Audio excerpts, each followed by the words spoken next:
నమస్తే, welcome to 99 TV. నేను వాసుదేవన్. వాళ్ళిద్దరి జాయింట్ అకౌంట్, వాళ్ళిద్దరి ఉమ్మడి ప్రాపర్టీస్. ఇందుకే వాళ్ళిద్దరు భార్యాభర్తలా? కాదు. జాయింట్ అకౌంట్స్ ఎందుకున్నాయి? మొత్తం ఈడీ లెక్కల్లో ఇప్పటివరకు తెలియని 16 జాయింట్ అకౌంట్స్.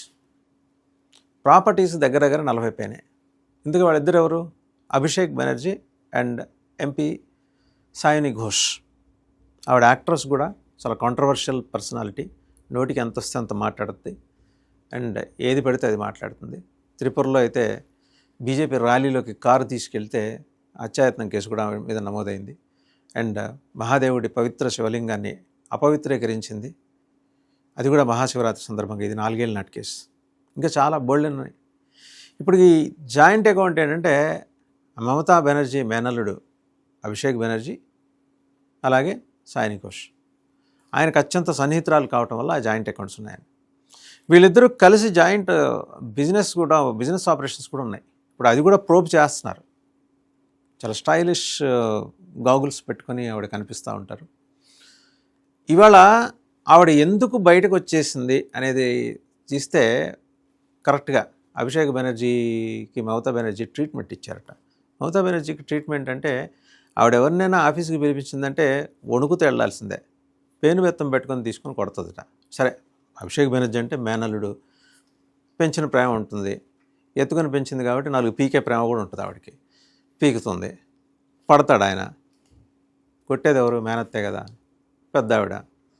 ఎందుకు కొట్టింది అనేది ఆరా తీస్తే తెలిసింది ఏంటంటే, ఎవరిని అడిగి నువ్వు ఈ జాయింట్ అకౌంట్లు బ్యాంక్ అకౌంట్స్ ఓపెన్ చేసావు, పోనీ ఈ ఒక్కదానితోనే ఉన్నాయా బ్యాంక్ అకౌంట్స్ అంటే కాదంట.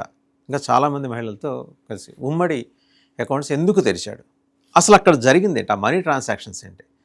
మనీ విత్డ్రా చేసిన తర్వాత ఎక్కడెక్కడ దాచారంటే షాజహాన్ షేక్, అలాగే జహంగీర్ ఖాన్ వాళ్ళ కొంపలు ఎదురుగుండా చిన్న చిన్న పాండ్స్ ఉంటాయి.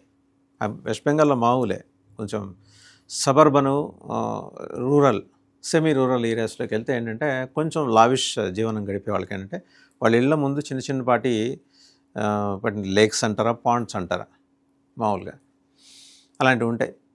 చిన్న ఇవనుకోండి, చెరువు అనుకోండి, చాలా చిన్న సైజు. వాటిల్లో కింద ఈ బంకర్స్ తవ్వి అక్కడ డబ్బులు దాచారట అండ్ గోల్డ్ ఆర్నమెంట్స్ దాచారట. ఇక ఆ చెరువుల కింద నుంచి బంగ్లాదేశ్కి సొరంగాలు, మళ్ళీ ఆ కింద నుంచి కూడా రకరకాల చోట్లకి ఈ డబ్బులు తరలించడం. మళ్ళీ రిటర్న్ ఏంటి? ఫేక్ కరెన్సీ వచ్చేది. అక్కడి నుంచి వెపన్స్ వచ్చేవి. మొన్న ఈ మధ్య టీఎంసీ ఆఫీసుల మీద దాడులు చేస్తుంటే బాంబులు బయటపడ్డాయి. అవన్నీ కూడా జహంగీర్ ఖాన్ సంబంధించిన ఆఫీసులే. సరే, ఆయన ఎలాగో ఇప్పుడు నేపాల్ బార్డర్లో అరెస్ట్ చేశారు. ఇప్పుడు సాయాని ఘోష్ని ఎందుకు ఆవిడ అంత పర్టికులర్గా సమన్ చేసిందట, నువ్వు వచ్చి కనపడమని. ఇంటికి వెళ్తే ఎక్కడ పీకుతుంది ఏం పడని చెప్పి రిజైన్ చేయడం కాదు, కానీ నేను మీతో విభేదిస్తున్నానని చెప్పేసి బయటకు వచ్చేసింది. అందుకనే ప్రస్తుతానికి షెల్టర్ కోసం ఎత్తుక్కుంటుంది. బీజేపీ షెల్టర్లోకి ఆవిడ ఎలాగ వెళ్ళదు, ఎందుకంటే బీజేపీ వాళ్ళు రానియరు. ఈ స్ప్లిట్ అవే గ్రూప్ ఉంది కాళికా ఘోష్ది, ఆ గ్రూప్లోకి వెళ్తామంటే గ్రూప్లో ఉన్నట్టు సంతకాలు పెట్టింది. బట్ వెళ్తా లేకపోతే కాంగ్రెస్ వైపు వెళ్తుందా? ఎందుకంటే మేనలుండే బెత్తంతో కొట్టిన మరి మమతా బెనర్జీ ఈ మహిళా ఎంపీ గారిని, గౌరవ సాయిని ఘోష్ గారిని ఊరుకుంటుందా అనే సందేహం. సరే, మొత్తంగా ఏంటంటే ప్రోబ్ చేస్తుంటే సిఐడి ప్రోబ్లో రకరకాల విషయాలు బయటకు వస్తున్నాయి. వీళ్ళు ఆల్రెడీ విద్యాశాఖలో జరిగిన స్కామ్లో ఈవిడ పేరు చాలా ప్రముఖంగా 2022లో ఒకసారి విచారించారు ఈడీ, 2024లో విచారించారు. ఇప్పుడు అవి బయటపడుతున్నాయి.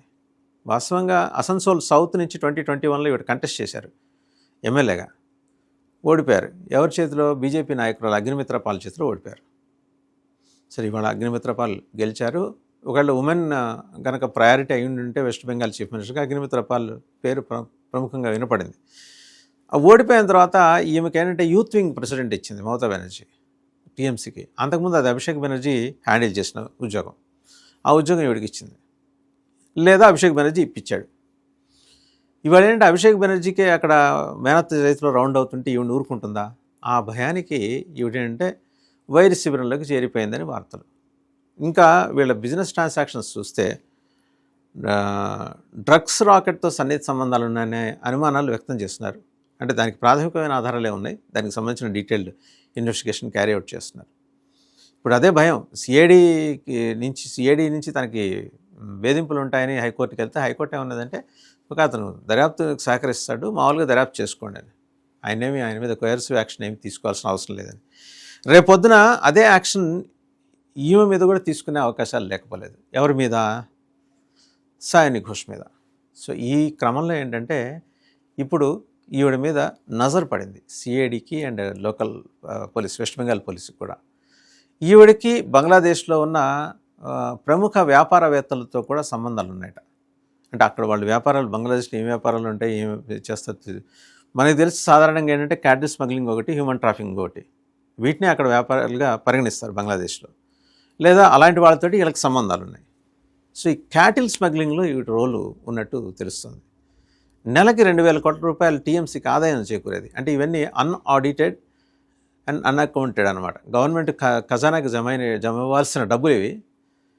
రోజు అట్లా హ్యూమన్ ట్రాఫికింగు, ఆవుల స్మగ్లింగు, ఇక్కడి నుంచి తీసుకెళ్ళిన అమ్మాయిల్ని అక్కడ విక్రయించడం బంగ్లాదేశ్లో, బలవంతంగా మతమార్పిళ్ళు, పెళ్ళిళ్ళు, పిల్లలకి తర్వాత చంపేయటం, ఇవి రొటీన్గా జరుగుతున్నవే ఇక్కడి నుంచి వెళ్తున్న హిందూ గర్ల్స్ మీద, హిందూ ఉమెన్ మీద. సో అలాంటి ముఠాలతోటి ఈవిడికి ఏమన్నా సంబంధాలు ఉన్నాయనే దాని మీద కూడా ఈరోజు ఆరా తీస్తున్నారు.